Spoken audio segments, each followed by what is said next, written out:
Hi hello ನಮಸ್ತೆ and welcome back to my channel Swara Madhyama. ನಾನು ನಿಮ್ಮ ಪ್ರೀತಿಯ ವೆಂಕಟೇಶ್. ತಲೆಗೆ ಚೆನ್ನಾಗಿ ಎಣ್ಣೆ ಹಚ್ಕೊಂಡ್ಬಿಟ್ಟಿದ್ದೀನಿ. ತಲೆ ಸ್ನಾನ ಮಾಡೋಣ ಅಂತ. ಇನ್ನು ಟೈಮ್ ಈಗ ಇನ್ನು 7:30 ಅಷ್ಟೇ. ಬೇಕಾದಷ್ಟು ಟೈಮ್ ಇದೆ. ಸೊ ಎಲ್ಲ ಕೆಲಸಗಳು ಆಲ್ಮೋಸ್ಟ್ ಮುಗಿದೆ. ಬಟ್ ತಿಂಡಿ ಏನು ಮಾಡಬೇಕು, ಚಪಾತಿ ರೆಡಿ ಮಾಡೀನಿ. ಚಪಾತಿಗೆ ಟೊಮ್ಯಾಟೊ ಪಲ್ಯ ಮಾಡ್ತಿದ್ದೆ. ಸಿಂಪಲಾಗಿ ಸಖತ್ತಾಗಿರುತ್ತೆ. ಹೇಗೆ ಅನ್ನೋದನ್ನು ನಿಮ್ಗಳಿಗೆ ತೋರಿಸ್ತೀನಿ ರೆಸಿಪಿ. ಯಾಕೆಂದರೆ ತುಂಬ ಜನ ಏನು ಮಾಡೋ ರೆಸಿಪಿ ಕೇಳ್ತಿರ್ತಾರಲ್ಲ, ಸಿಂಪಲಾಗಿ ತೋರಿಸ್ತಾ ಸೊ ತೋರಿಸ್ತೀನಿ. ಅದಕ್ಕಿಂತ ಮುಂಚೆ ಆ್ಯಕ್ಚುಲಿ ಏನು ಗೊತ್ತಾ, ನಾನು ಈ ಎಣ್ಣೆನ ಟ್ರೈ ಮಾಡ್ತಿರೋದು. ಕೂದಲು ನನಗೆ ತುಂಬ ಉದ್ದ ಇದೆ, ನಿಮಗೆ ಗೊತ್ತು. ಬಟ್ ಏನು ಅಂದರೆ ಒಂದು ತುಂಬ ಹೇರ್ ಫಾಲ್ ಆಗ್ತಿಲ್ಲ, ಅಂದರೆ ಹೇರ್ ಫಾಲ್ ತುಂಬ ಕಮ್ಮಿ ಆಗಿದೆ. ಅದ್ರ ಜೊತೆ ಸ್ವಲ್ಪ ಕ್ಲೀನಾಗಿ ಬೆಳೀತಾ ಇದೆ. ಮೊದಲೇ ಸ್ವಲ್ಪ ಆಲ್ಮೋಸ್ಟ್ 1 ತಿಂಗಳಿಂದ ಸ್ವಲ್ಪ ಲೈಟಾಗಿ ಕಟ್ ಮಾಡಿಸಿದ್ದೆ. ಸ್ವಲ್ಪ ಕ್ಲೀನಾಗಿ ಮಾಡಿಸ್ಬೇಕು. ಆದರೆ ಏನು ಅಂದರೆ ಕ್ಲೀನಾಗಿ ಕೂದಲು ಒಂದು ಹದಕ್ಕೆ ಬಂದಿದೆ. ಅವಾಗ ತುಂಬ ತೆಳ್ಳಗಿತ್ತು ಆ್ಯಂಡ್ ಸಿಕ್ಕಾಪಟ್ಟೆಯಲ್ಲಿ ಒಂಥರ ಬೋರ್ಡ್ ಥರ ಕಾಣ್ತಾ ಇತ್ತು. ಬಟ್ ಚೆನ್ನಾಗಿ ಗ್ರೋತ್ ಆಗ್ತಿದೆ. ಆ್ಯಂಡ್ ಯಾವುದೇ ಇದು ಪ್ರಮೋಷನಲ್ ವೀಡಿಯೋ ಎಲ್ಲ ಅಲ್ಲ, ಎಷ್ಟು ತೋರಿಸ್ತೀನಿ ರೀ ಏನು ಯೂಸ್ ಮಾಡ್ತಾ ಇದ್ದೀನಿ ಅಂತ. ಆ್ಯಕ್ಚುಲಿ ಈ ಥರ ಬಾಟ್ಲುಗಳು ತುಂಬ ಕಡೆ ಸಿಗುತ್ತೆ. ಬಟ್ ತುಂಬ ಕಡೆ ಸಿಗೋದು ಎಷ್ಟರ ಮಟ್ಟಿಗೆ ಅದು ಪ್ಯೂರ್ ಆಗಿರುತ್ತಾ ಅನ್ನೋದು ನನಗೆ ಗೊತ್ತಿಲ್ಲ.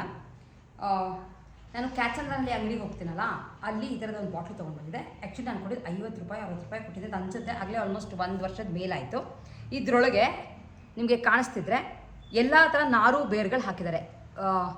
ಇದರೊಳಗೆ ಏನೇನಿದೆ ಅಂದರೆ ಭೃಂಗರಾಜ, ಮೆಂತ್ಯ, ಹಾಗೆ ಲಾವಂಚ, ಸುಮಾರೆಲ್ಲ ಬೇರುಗಳು ಸಿಗುತ್ತಲ್ಲ, ಅದನ್ನು ಒಣಗಿದ ಬೇರನ್ನ ಈ ಥರ ಬಾಟ್ಲಲ್ಲಿ ಹಾಕಿ ಕೊಡ್ತಾರೆ. ಸುಮಾರು ಇಟ್ಟಿರ್ತಾರೆ. ಡೆಫಿನೆಟ್ಲಿ ಮಿಸ್ ಮಾಡಿಬಿಡಿ. ನಿಮಗೆಲ್ಲರ ಸಿಕ್ಕೋದು ನನಗೆ ಎಷ್ಟು ಮಟ್ಟಿಗೆ ಅದು ಚೆನ್ನಾಗಿರೋ ಬೇರುಗಳ ಅನ್ನೋದು ನನಗೆ ಗೊತ್ತಿಲ್ಲ. ಇದಕ್ಕೆ ಏನು ಮಾಡ್ತೀನಿ ಅಂದರೆ, ನಾವು ಮನೆಯಲ್ಲಿ ತೆಕ್ಕೊಳ್ಳೋವಂಥ ಕೊಬ್ಬರಿ ಎಣ್ಣೆನ ಇದಕ್ಕೆ ಹಾಕಿಡ್ತೀನಿ. ಇದಕ್ಕೆ ಹಾಕ್ಬಿಟ್ಟು ಆಲ್ಮೋಸ್ಟ್ ಒಂದು 15-20 ದಿನ ಇದರೊಳಗೆ ಬಿಟ್ಬಿಡೋದು. ಯಾವುದು ಕುದಿಸೋದು ಅವೆಲ್ಲ ಏನೂ ಬೇಡ. ಇದರೊಳಗೆ ಹಾಕಿ ಬಿಟ್ಬಿಡ್ತೀನಿ. ಅಥವಾ ತುಂಬ ದಿನ ಆದರೂ ನಡೆಯುತ್ತೆ, ಏನೂ ಪ್ರಾಬ್ಲಮ್ ಆಗೋಲ್ಲ. ಇಲ್ಲಿ ನೋಡಿ ಹಾಕಿಟ್ಟಿದ್ದೀನಿ. ನಿಮ್ಗೆ ಇಲ್ಲಿ ಕಾಣಿಸುತ್ತಾ ಎಣ್ಣೆ ಬರ್ತಾ ಇದೆ. ನಾನೇನು ಮಾಡ್ತೀನಿ, ಈ ಎಣ್ಣೆನ ಡೈರೆಕ್ಟಾಗಿ ಇದಕ್ಕೆ ಹಾಕ್ಕೊಂಡು ಹಚ್ಕೊಳ್ಳಲ್ಲ. ಏಕೆಂದರೆ ಸ್ವಲ್ಪ ದಿನ ಕಂಪ್ಲೀಟಾಗಿ ಅದರೊಳಗೆ ಇದ್ಬಿಡಿಲ್ಲ, ಮತ್ತು ಮಿಕ್ಸ್ ಆಗೋದು ಅವೆಲ್ಲ ಆಗುತ್ತೆ. ಇದು ಮತ್ತೆ 20 ಸಲ ಮಿಕ್ಸ್ ಆಗ್ತಿದ್ರೆ ಒಂಥರ ಸರಿ ಹೋಗಲ್ಲ ಅಂತ ಏನು ಮಾಡಿದ್ದೀನಿ ಅಂದರೆ, ಈ ಎಣ್ಣೆನ ಈ ಥರದ ಒಂದು ಚಿಕ್ಕ ಬಾಟ್ಲಿಗೆ ಬಗ್ಸಿಟ್ಕೊಂಡಿದ್ದೀನಿ. ಕಲರ್ ಕಾಣಿಸ್ತಿದೆ ನಿಮಗೆ, ಅದು ಚಳಿಗೆ ಸ್ವಲ್ಪ ಗಟ್ಟಿ ಆಗ್ತಿರೋದಷ್ಟೇ, ವೈಟ್ ಬೇರೆ ಏನೇನಲ್ಲ. ಆ ಎಣ್ಣೆ ಅಂದರೆ ಆ ಬೇರುಗಳೆಲ್ಲ ಎಣ್ಣೆ ಬಿಟ್ಕೊಂಡು ಈ ಥರ ಕಲರಾಗಿ ರೆಡ್ ಕಲರ್ ಎಣ್ಣೆ ಬರುತ್ತೆ.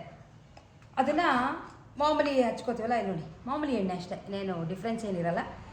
ಮಾಮೂಲಿ ವಾರಕ್ಕೆ 2 ಸಲ ಹಚ್ಕೋತೀನಿ. ಇದನ್ನು ಕೂದಲು ತುಂಬ ಚೆನ್ನಾಗಿ ಆಗ್ತಿದೆ. ಆ್ಯಂಡ್ ಅದ್ರ ಜೊತೆ ಸ್ವಲ್ಪ ಸ್ಟ್ರೈಟ್ ಆಗ್ತಿಲ್ಲ. ನಂಗೆ ತುಂಬ ಗುಂಗುರು ಕೂದಲಿಗಿಂತ ಅದರ ಡ್ರೈ ಹೇರ್ ಸಿಕ್ಕಾಪಟ್ಟೆ ಇತ್ತು.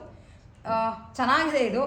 ನೀವುಗಳು ಡೆಫಿನೆಟ್ಲಿ ಎಲ್ಲಾದರೂ ಸಿಕ್ಕಿದ್ರೆ ತೊಗೊಂಡು ಬಂದು ಒಳ್ಳೆ ಎಣ್ಣೆ ಹಾಕಿ 15-20 ದಿನ ಬಿಟ್ಬಿಡಿ. ಅದಾದಮೇಲೆ ನೀವು ಪ್ರಾಸೆಸ್ನ ಸ್ಟಾರ್ಟ್ ಮಾಡ್ಬೋದು. ಇನ್ನೊಂದು ಬಾಟ್ಲಿಗೆ ಬಗ್ಸಿಟ್ಕೊಳ್ಳಿ, ಮತ್ತು ಎಣ್ಣೆ ತುಂಬಿಸಿಟ್ಕೊಳ್ಳಿ, ಮತ್ತು 20 ದಿವಸ ಆ ಎಣ್ಣೆ ಖಾಲಿ ಆಗುತ್ತೆ. ಸೊ ಇದು ರೆಡಿ ಇರುತ್ತೆ. ಸೊ ಅದಕ್ಕೆ ಇದನ್ನು ಹಚ್ಕೊಂಡು ನಿಮ್ಗಳಿಗೂ ತೋರಿಸೋಣ ಅಂತ ಅಂದ್ಕೊಂಡೆ.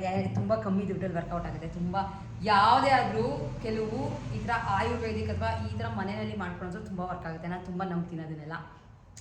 ಬೇರೆದೆಲ್ಲ ನಿಮಗೇನೇ ಇನ್ಸ್ಟೆಂಟ್ ರಿಸಲ್ಟ್ಸ್ ಕೊಡುತ್ತೆ, ಪ್ರತಿಯೊಂದು ಆಗುತ್ತೆ. ಆದರೆ ಈ ಥರ ನಾರು ಬೇರು ಔಷಧಿ ಮಾತ್ರ ಒಂದು ಸಲ ಅಡ್ಜಸ್ಟ್ ಆಗಿ ಸ್ಟಾರ್ಟ್ ಆಯಿತು ಅಂದರೆ ತುಂಬ ಚೆನ್ನಾಗಿ ಆಗುತ್ತೆ. ಸೊ ಎಸ್, ಬೇಗ ಅಷ್ಟೇ ಬನ್ನಿ ಟೊಮ್ಯಾಟೊ ಪಲ್ಯ ಮಾಡ್ತೀನಿ. ಹೇಳ್ದಂಗೆ ರೆಸಿಪಿ ತುಂಬ ಸಿಂಪಲ್. ಫಸ್ಟ್ ನಾನು ತೊಗೊತಿರೋದು ಅಂದರೆ ಈರುಳ್ಳಿ ಹೆಚ್ಕೊತಾ ಇದ್ದೀನಿ. ಹಾಗೆ ಒಂದು ಟೊಮ್ಯಾಟೊ ನೀರು ರೇಟ್ ತುಂಬ ಕಮ್ಮಿ ಇದೆ.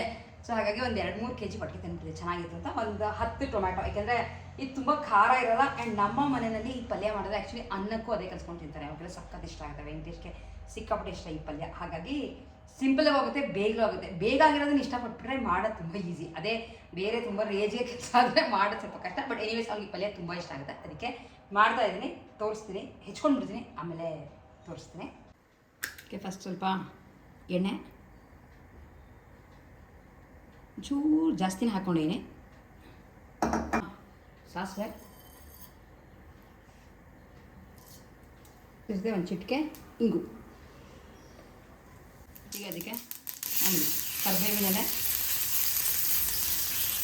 ಶುಂಠಿ, ಹಾಗೆ ಹಸಿಮೆಣಸಿನಕಾಯಿ. ಒಂದೆರಡು ನಿಮಿಷ ಚೆನ್ನಾಗಿ ಆಗಬೇಕು. ಆಗಿದೆ. ಈಗ ಇದಕ್ಕೆ ಈರುಳ್ಳಿ,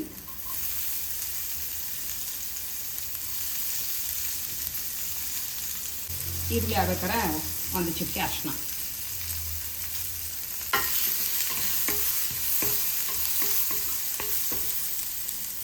ಈರುಳ್ಳಿ ಆಗಿದೆ. ಈಗ ಇದಕ್ಕೆ ಹೆಚ್ಕೊಂಡಿರುವಂಥ ಟೊಮ್ಯಾಟೊ,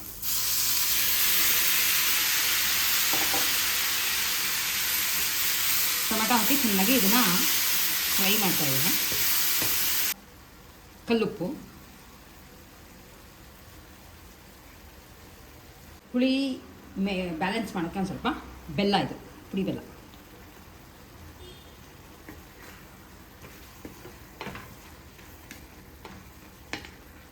ಈಗ ಫೈನಲಿ ಸ್ವಲ್ಪ ಕೊತ್ತಂಬರಿ ಸೊಪ್ಪು, ಒಂದು ಸ್ವಲ್ಪ ಇತ್ತು ಕೊತ್ತಂಬರಿ ಸೊಪ್ಪು ಹಾಕೇನೆ.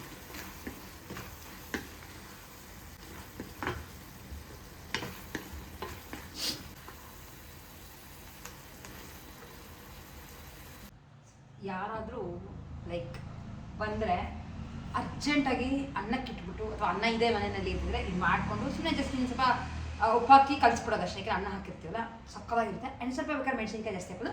ಆ್ಯಂಡ್ ಅನ್ನ ಕಲಿಸ್ತೀರ ಅಂದರೆ ಮೇಲೆ ಕೊಬ್ಬರಿ ಹಾಕ್ಕೊಳ್ಬೇಕು. ಇದು ನಾನು ಪಲ್ಯ ಥರ ಮಾಡಿದ್ದೀನಲ್ವಾ, ಅಲ್ಲಿ ಚಪಾತಿಗೆ ಬಾಡಿಸ್ಕೊಡೋಕ್ಕೆ ಅಂತ ನಾನು ಕಾಯಿ ಹಾಕಿಲ್ಲ. ಬಟ್ ಅನ್ನಕ್ಕೆ ಕಲಿಸ್ತೀರ ಅಂದರೆ ಕಲಿಸ್ಬಿಟ್ಟು ಮೇಲೆ ಸ್ವಲ್ಪ ಕೊಬ್ಬರಿ, ಇನ್ನೊಂದು ಸ್ವಲ್ಪ ಕೊತ್ತಂಬರಿ ಸೊಪ್ಪು, ಒಂಚೂರು ಉಪ್ಪು ಹಾಕ್ಬಿಟ್ಟು ಕಲಿಸ್ಬಿಟ್ರೆ ಸೂಪರಾಗಿರುತ್ತೆ. ಪಟಾಪಟ್ ಅಂತ 5 ನಿಮಿಷ. ಅದೇ ಯೂಶ್ವಲಿ ಟೊಮ್ಯಾಟೊ, ಈರುಳ್ಳಿ ಎಲ್ಲರಲ್ಲೂ ಇದ್ದೇ ಇರುತ್ತೆ. ಆ್ಯಂಡ್ ಹಸಿಮೆಣಸಿನ್ಕಾಯಿ, ನಿಮಗೆ ಕೊತ್ತಂಬರಿ ಸೊಪ್ಪು ಅವೆಲ್ಲ ಸ್ವಲ್ಪ ಆಪ್ಷನ್, ಅಕಸ್ಮಾತ್ ಇಲ್ಲ ಅಂದರೂ ನಡೆಸ್ಕೋಬೋದು. ಈ 3 ಇದ್ದರೆ ಬೇಗ ಮಾಡ್ಕೋಬೋದು. ಇಲ್ಲ ನೀವು ಮೆಣಸಿನ್ಕಾಯಿ ಸ್ಕಿಪ್ ಮಾಡ್ತಿದ್ರೆ ಪುಡಿ ಹಾಕೋಬೇಕಾಗತ್ತೆ, ಮತ್ತು ಪುಡಿ ಹಾಕಿದ್ರೆ ಗೊಜ್ಜಿನ ಥರ ಆಗ್ಬಿಡುತ್ತೆ. ಸೊ ನನಗೆ ಅದಕ್ಕೆ ಪುಡಿ ಹಾಕಿ ಮಾಡಲಿಲ್ಲ. ಸೊ ಇಷ್ಟು ಸಾಕು. ಟ್ರೈ ಮಾಡಿ ನೋಡಿ. ಅಷ್ಟೊತ್ತಿನ ಚಪಾತಿ ಆಗಬೇಕು. ಚಪಾತಿ ಮಾಡಿ ಸಿಕ್ಕಾಪಟ್ಟೆ ಕೆಲಸಗಳಿದೆ. ಆ್ಯಕ್ಚುಲಿ ಆಚೆ ಬೇರೆ ಹೋಗೋದಿದೆ, ನೋಡೋಣ ಆಮೇಲೆ ಯಾವ ಸೀರೆ ಉಟ್ಕೊಳ್ಳೋದು ಎಲ್ಲ ನೋಡ್ತೀನಿ. ಆಮೇಲೆ ಆಯ್ತಿದ್ದ ಮುಂಚೆ ಚಪಾತಿ ಮಾಡಿ ಆಮೇಲೆ ಸಿಗ್ತೀನಿ. ಎಲ್ಲ ಕೆಲಸ ಮುಗಿಸ್ಕೊಂಡು ಸೊ ಆಚೆ ಹೊರಟಿದೆ. ಆಚೆ ಹೊರಡೋಕ್ಕೆ ನಿಮ್ಗೆ ಯಾವಾಗಲೇ ಹೇಳಿದೆ ಸೀರೆ ಉಟ್ಕೊಂಡು ಹೋಗೋಣ ಅಂತ ಅಂದ್ಕೊಂಡಿದ್ದೀನಿ ಅಂತ. ಆ್ಯಂಡ್ ಇವತ್ತು ಸ್ಟೈಲ್ ಮಾಡೋಣ ಅಂತ ಅಂದ್ಕೊಂಡಿರೋದು ಅಥವಾ ಉಟ್ಕೊಂಡು ಹೋಗೋಣ ಅಂತ ಅಂದ್ಕೊಂಡಿರೋದು ಈ ಸೀರೆ. ಚಂದೇರಿ ಸಿಲ್ಕ್ ಕಾಟನ್ ಸೀರೆ. ಇದು ಜೈಪುರ್ಗೆ ಹೋದಾಗ ಪರ್ಚೇಸ್ ಮಾಡಿದಂಥ ಒಂದು ಸೀರೆ. ತುಂಬ ಚೆನ್ನಾಗಿದೆ. ಸಖತ್ ಸಾಫ್ಟ್ ಟೆಕ್ಸ್ಚರ್ನಲ್ಲಿ ಇದೆ ಸೀರೆ. ಕ್ರೀಮ್ ಮೇಲೆ black prints with yellow. And ಹಾಗೆ ನಿಮ್ಗೆ ನೋಡಿದ್ರೆ ಚಿಕ್ಕದು ಬಾರ್ಡರ್. ಈ ನಡುವೆ ಬಾರ್ಡರ್ ಸೀರೆಗಳು ಟ್ರೆಂಡ್. ಹಾಗೆ ನನಗೆ ಪರ್ಸ್ನಲಿ ಬಾರ್ಡರ್ ಸೀರೆಗಳು ಒಂಥರ ಇಷ್ಟ ಆಗುತ್ತೆ. ತುಂಬ ದೊಡ್ಡ ಬಾರ್ಡ್ರ್ ಅಲ್ಲ, ಯಾವುದಾದ್ರು ಚಿಕ್ಕ ಬಾರ್ಡ್ರ್ಗಳು ಅಂದರೆ. ಆ್ಯಂಡ್ ಇದಕ್ಕೆ ವಿತ್ ಬ್ಲೌಸ್ ಇದೇ ಸ್ಟಿಚ್ ಮಾಡಿಸ್ಕೊಂಡಿದ್ದೀನಿ. ಆ್ಯಂಡ್ ಸಾಕಷ್ಟು ಜನ ಹೇಳ್ತಾರೆ ನೀವು ಉದ್ದ ಸ್ಲೀವ್ಸ್ನ ಸ್ಟಿಚ್ ಮಾಡಿಸ್ಕೊಳ್ಳಿ, ಶಾರ್ಟ್ ಸ್ಲೀವ್ಸ್ಗಿಂತ ಉದ್ದ ಚೆನ್ನಾಗಿ ಕಾಣಿಸುತ್ತೆ ಅಂತ. ಬಟ್ ಈಗ ನಾನು ಸ್ಟಿಚ್ ಮಾಡಿಸೋದನ್ನ ಆಲ್ಮೋಸ್ಟ್ ಎಲ್ಲ ಉದ್ದ ಸ್ಲೀವ್ಸೇ ಸ್ಟಿಚ್ ಮಾಡ್ಕೊತಾ ಇದ್ದೀನಿ. ಆದರೆ ಹಿಂದೆ ಸುಮಾರು ವರ್ಷಗಳ ಹಿಂದೆ ಎಲ್ಲ ಸುಮಾರು ಇದ್ದಿದ್ದೆ ಮೆಗಾ ಸ್ಲೀವ್ ಬ್ಲೌಸ್ಗಳು. ಸೊ ಆ ಬ್ಲೌಸ್ಗಳೆಲ್ಲ ಹಾಳು ಮಾಡ್ಕೊಳಕ್ಕಾಗಲ್ಲ, ಸುಮಾರೆಲ್ಲ ಮ್ಯಾಚಿಂಗ್ ಸೀರೆಗಳು. ಸೊ ಹಾಗಾಗಿ ಯಾವುದೇ ಆದ್ರೂ ಕೆಲವು ಸಲ ಚೆನ್ನಾಗಿ ಕಾಣಿಸುತ್ತೆ, ಚೆನ್ನಾಗಿ ಕಾಣಿಸಲ್ಲ. ಬಟ್ ಹಾಗಂತ ಬ್ಲೌಸ್ ವೇಸ್ಟ್ ಮಾಡೋಕ್ಕೆ ನನಗೆ ಮನಸ್ಸು ಬರಲ್ಲ. ಅದು ಎಕ್ಸಾಕ್ಟ್ ಮ್ಯಾಚ್ ಸಿಕ್ಕಿರುತ್ತಲ್ಲ, ಹಾಗಾಗಿ. But that's okay. ಎಲ್ಲ ಥರ ನಾವು ಸ್ಟೈಲ್ ಮಾಡಬೇಕು ಅಲ್ವಾ. ಸೊ ಇದು ಹೊಲಿಸ್ಕೊಂಡು ತುಂಬ ಚೆನ್ನಾಗಿ ಸ್ಟಿಚ್ ಮಾಡಿಕೊಟ್ಟಿದ್ದಾರೆ ನಮ್ಮ ಟೈಲರ್. ಸಿಂಪಲ್ ಬ್ಲೌಸ್, ಒಂದು ಬ್ಲ್ಯಾಕಲ್ಲಿ ಪೈಪಿಂಗ್ ಅಷ್ಟೇ. ಆದರೆ ಅದು ಉಟ್ಕೊಂಡಾಗ ಒಂಥರ ಬಾಡಿ ಫಿಟ್ಟಿಂಗಲ್ಲಿ ಹೊಲ್ಕೊಡ್ತಾರೆ ಬ್ಲೌಸ್. ಹಾಗಾಗಿ ನನಗೆ ತುಂಬ ಇಷ್ಟ ಆಗುತ್ತೆ. ಸೊ ಎಸ್, ಅದಕ್ಕೆ ಈ ಸೀರೆಗೆ ಆಪ್ಷನ್ ಒಂದು ಸಿಂಪಲಾಗಿರೋಂಥ ಥ್ರೆಡ್ ನೆಕ್ ಸೆಟ್ ಇಟ್ಕೊಂಡಿದ್ದೀನಿ ಸಿಲ್ವರ್ನಲ್ಲಿ. ಚೆನ್ನಾಗಿ ಕಾಣಿಸುತ್ತೆ, ಸಕ್ಕತ್ತಾಗಿದೆ. ಇದೆಲ್ಲ ನಾನೇ ಮಾಡ್ಕೊಂಡಿರೋದು ಆ್ಯಕ್ಚುಲಿ, ಯಾವುದೂ ಆಚೆ ತಂದಿರೋದಲ್ಲ. ಇದೆಲ್ಲ ನಾನೇ ಅವಾಗ ಮಾಡ್ತಿದ್ದಲ್ಲ, ಸುಮಾರು ಬೀಡೆಡ್ ಜ್ಯುವೆಲ್ರೀಸು ಈ ಥರದ್ದೆಲ್ಲ ಅವಾಗ ಸುಮಾರು ಇಟ್ಕೊಂಬಿಟ್ಟಿದ್ದೀನಿ. ಸೊ ಎಷ್ಟು ಸ್ಟೈಲ್ ಮಾಡೋಣ ಅಂತ ಅದಕ್ಕೆ ಇದನ್ನು ಹಾಕೋತೀನಿ. ಇದ್ರ ಜೊತೆ ಇಯರಿಂಗ್ಗೆ 2 ಆಪ್ಷನ್ ಇದೆ. ಒಂದು ಈ ಥರ ಯೆಲ್ಲೋ ಕಲರ್ ಇರೋದ್ರಿಂದ ಈ ಒಂದು ಇಯರಿಂಗ್ ಪ್ಲ್ಯಾನ್ ಮಾಡಿದ್ದೀನಿ. ಇದು Jayanagar 4 block road side complex, road ಸೈಡಲ್ಲಿ ಪರ್ಚೇಸ್ ಮಾಡಿದ್ದು, 100 ರೂಪಾಯಿ. ಇದು ಒಂದಿದೆ. ಆ್ಯಂಡ್ ಅದು ಬಿಟ್ಟರೆ ಇದು ಒಂದು ಯೆಲ್ಲೋ ಕಲರ್ ಇದೆ. ಇದು ಯೆಲ್ಲೋ ವಿತ್ ಪರ್ಲ್ ಇದೆ. ಸೊ ಇಲ್ಲ, ಇದು ಚೆನ್ನಾಗಿದೆ ಅಂತ ಅನಿಸ್ತು. ನೋಡೋಣ, 2ರಲ್ಲಿ 2 ಇಟ್ಕೊಂಡು ನೋಡ್ತೀನಿ. ಆ್ಯಂಡ್ ಅದಕ್ಕಿಂತ ಮುಂಚೆ ಕೂದಲು ಸ್ಟ್ರೈಟ್ ಬಿಡೋಣ ಅಂತ ಅನ್ಕೋತಾ ಇದ್ದೀನಿ. ರೋಲ್ ಮಾಡ್ತೀನಿ ಕೂದಲನ್ನ. ಮಾಮೂಲಿ ಕೂದಲು ಸ್ಟ್ರೈಟ್ ಮಾಡಿಬಿಟ್ಟು ಬಿಟ್ಬಿಟ್ಟು ಈ ಸೀರೆ ಉಟ್ಕೊಂಡು ಆಮೇಲೆ ಸಿಗ್ತೀನಿ. ಸೊ ನಿಮ್ಗಳಿಗೆ ಹೇಳ್ದಂಗೆ ಸೀರೆನ ಉಟ್ಕೊಂಡು ರೆಡಿಯಾಗಿ ಬಂದಿದ್ದೀನಿ.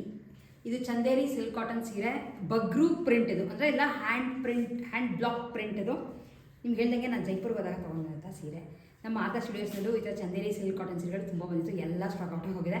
ಆ್ಯಂಡ್ ತುಂಬ ಜನ ಇದೇ ಪರ್ಟಿಕ್ಯುಲರ್ ಪ್ರಿಂಟೇ ಕೇಳ್ತಿದ್ರಿ. ಬಟ್ ಪರ್ಟಿಕ್ಯುಲರ್ ಪ್ರಿಂಟ್ ನಾನು ಮಾಡ್ಸೋಕ್ಕೆ ಆಗಲೇ ಇಲ್ಲ. ಬಟ್ ಎನಿವೇಸ್ ನೆಕ್ಸ್ಟ್ ಟೈಮ್ ಬಂದರೆ ಡೆಫಿನೆಟ್ಲಿ ಆ ಚಾನಲ್ನಲ್ಲಿ ಅಪ್ಲೋಡ್ ಮಾಡ್ತೀನಿ. ಈ ಥರ ಇದೆ ಸೀರೆ, ಚೆನ್ನಾಗಿ ನಿಂತ್ಕೊಳ್ಳುತ್ತೆ. ಫುಲ್ ಓವರಾಲ್ ನಿಮಗೆ ತೋರಿಸ್ತೀನಿ ಯಾವ ಥರ ಬರುತ್ತೆ ಅಂತ. ಆ್ಯಂಡ್ ಕಾಟನ್ ಥರ ತುಂಬ ಹರಡುತ್ತೆ ಆ ಥರದೆಲ್ಲ. ಆ್ಯಕ್ಚುಲಿ ಸಿಲ್ಕ್ ಮಿಕ್ಸ್ ಇರೋದ್ರಿಂದ ಒಂಥರ ಸಿಲ್ಕ್ ಲುಕ್ ಇದೆ. ಈ ಥರ ಬ್ಲೌಸ್ ಉದ್ದ ಸ್ಲೀವ್ಸ್ ಹೊಲಿಸಿದ್ದೀನಿ. ಹಾಗೆ ಈ ಥರ ಸಿಂಪಲ್ ನೆಕ್. ತುಂಬ ಹೆವಿ ನೆಕ್ಕೆಲ್ಲ ಇಲ್ಲ. ಆ್ಯಂಡ್ ಈ ನಡುವೆ ಅಷ್ಟೊಂದು ಪ್ಯಾಚ್ ವರ್ಕ್ ನೆಕ್ಕೆಲ್ಲ ಮಾಡಿಸ್ತಿಲ್ಲ, ಯಾಕೆಂದರೆ ಒಂದೇ ಬ್ಲೌಸ್ಗಳನ್ನ ಬೇರೆ ಬೇರೆ ಸೀರೆಗೆ ಮಿಕ್ಸ್ ಆ್ಯಂಡ್ ಮ್ಯಾಚ್ ಮಾಡೋಕ್ಕಾಗಲ್ಲ ಅಂತ. ಆದಷ್ಟು ಸಿಂಪಲ್ ನೆಕ್ಗಳು, ಆಮೇಲೆ ವೇರ್ ಮಾಡೋಕ್ಕೂ ಸಿಂಪಲ್ ಆಗಿರಬೇಕು, ಆಮೇಲೆ ಒಗ್ಯೋಕ್ಕೂ ಈಸಿ ಆಗಬೇಕು. ಇಲ್ಲಾಂದರೆ ಆ ಕಲರ್ ಬ್ಲೌಸಿಗೆ ಬರೋದು ಇದೆಲ್ಲ ಸರಿ ಹೋಗಲ್ಲ ಅಂತ. ಆ್ಯಂಡ್ ಚೆನ್ನಾಗಿ ಹೊಲ್ಕೊಟ್ಟಿದ್ದಾರೆ, ಫುಲ್ ಒಂಥರ ಬಾಡಿ ಫಿಟ್ಟಿಂಗ್ ಆಗಿರುತ್ತೆ. ಅದಕ್ಕೆ ಒಂದು ಕೈ ವಾಚ್ ಆ್ಯಸ್ ಯೂಶುವಲ್ ಬ್ಲ್ಯಾಕ್ ಹಾಕ್ಕೊಂಡಿದ್ದೀನಿ. ಆ್ಯಂಡ್ ನಿಮಗೆ ತೋರಿಸೋಂಥ ಒಂದು ಸರ, ಈ ಸರ ಎಲ್ಲ ನಾನೇ ಮಾಡ್ಕೊಂಡಿದ್ದೆ. ಸೊ ಹಾಗಾಗಿ ಚೆನ್ನಾಗಿರುತ್ತೆ ಹಾಕ್ಕೊಳ್ಳೋಕ್ಕೆ. ಈ ಇಯರಿಂಗ್ಸ್ನ ಹಾಕ್ಕೊಂಡೆ, ಅದು ಇನ್ನೊಂದು ಒಂಥರ ಹುಕ್ ಥರ ಇತ್ತಲ್ಲ, ತುಂಬ ಕೆಳಗಿತ್ತು ಅಂತ ಅಂದ್ಬಿಟ್ಟು ಅದು ಬೇಡ ಅಂತ ಹೇಳ್ಬಿಟ್ಟು ಇದೇ ಇಯರಿಂಗ್ಸ್ನ ಹಾಕ್ಕೊಂಡು ರೆಡಿ ಆಗಿದ್ದೀನಿ. ಸೊ ತೋರಿಸ್ತೀನಿ ಓವರಾಲ್ ಸೀರೆ ಯಾವ ಥರ ಬರುತ್ತೆ ಅಂತ. ಸೊ ಇದು ಓವರಾಲ್ ಸೀರೆ ಲುಕ್ ನೋಡಿ, ಕ್ಲೀನಾಗಿ ನೆರಿಗೆ ನಿಂತ್ಕೊಳ್ಳುತ್ತೆ, ಸ್ವಲ್ಪನೂ ಹರಡಲ್ಲ. ಯಾಕೆಂದರೆ ಸಿಲ್ಕ್ ಮೆಟೀರಿಯಲ್ ಇರೋದ್ರಿಂದ, ಅಂದರೆ ಸಿಲ್ಕ್ ಕಾಟನ್ ಇರೋದ್ರಿಂದ ಅದಕ್ಕೆ ಈ ಥರದ್ದು